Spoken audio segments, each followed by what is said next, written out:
اس سال مجلس اتحاد المسلمین کی جانب سے دارالسلام ٹرسٹ کی جانب سے مجلس شریف چیریٹیبل ٹرسٹ کی جانب سے آل ان ون جو SSC کے طلباء اور طالبات کو دیا جا رہا ہے. الحمدللہ اس سال 8,000 طلباء اور طالبات کو آل ان ون یہ دیا جائے گا. اس میں شہر حیدرآباد کے 2,000 طلباء اور طالبات جو گورنمنٹ اردو میڈیم مدارس پڑھتے ان کو دیا جائے گا اور باقی 6,000 تلنگانہ کے مختلف اضلاع میں اس کی تقسیم عمل میں لائی جائے گی. تو میں شکر گزار ہوں تمام حضرات کا جو اس ٹرسٹ میں اپنا دیا دیتے ہیں اور امید کرتا ہوں کہ انشاءاللہ تعالی جو طلباء اور طالبات کو یہ عہدہ مل رہا ہے وہ اس کا صحیح استعمال کریں گے اور انشاءاللہ تعالی وہ اچھے نمبرات کے ساتھ SSC کے امتحان میں انشاءاللہ اللہ ان کو کامیابی سے ہمکنار کرے گا. یہ ہماری دعا بھی ہے, ہماری تمنا بھی ہے.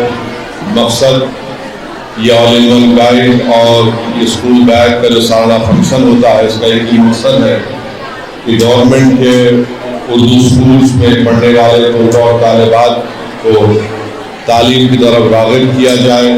مسلمانوں میں جو ڈراپ آؤٹ ریٹ ہے اس کو کم کیا جائے اور ہماری خاص کوشش یہی ہے کہ ہماری بیٹیاں اپنی تعلیم کو مکمل کر سکیں تاکہ وہ اپنی زندگی کے خوابوں کو پورا کر سکیں. اور اسی لیے ہم دیکھ رہے ہیں کہ کئی اردو اسکولس میں پڑھنے والے طلباء اور طالبات آگے جا کر انشاءاللہ انٹر میں بھی وہ BPC اور MPC لے کر نیٹ میں بھی کوالیفائی ہوتے ہیں, MSET میں بھی کوالیفائی ہوتے ہیں. تو یہ کوشش مرحوم قائد سالار ملت علیہ الرحمٰ نے اپنی زندگی میں شروع کی تھی. الحمدللہ آج ہم اس کو کامیابی کے ساتھ آگے لے کر بڑھ رہے ہیں. تو میری آپ تمام سے گزارش ہے کہ آپ اس آل ان ون گائیڈ کا صحیح استعمال کریے اور اچھے نمبرات سے SSC میں کامیابی حاصل کرنے کے بعد آپ انٹر میں اپنا ایڈمیشن لیجیے تاکہ آپ آگے بڑھ سکیں, آپ ملک کو مضبوط کر سکیں اور مسلمانوں کو بھی مضبوط عطا کر سکیں. شکریہ بہت. اگر آپ نے ابھی تک ہمارا چینل سبسکرائب نہیں کیا تو ہمارے چینل کو سبسکرائب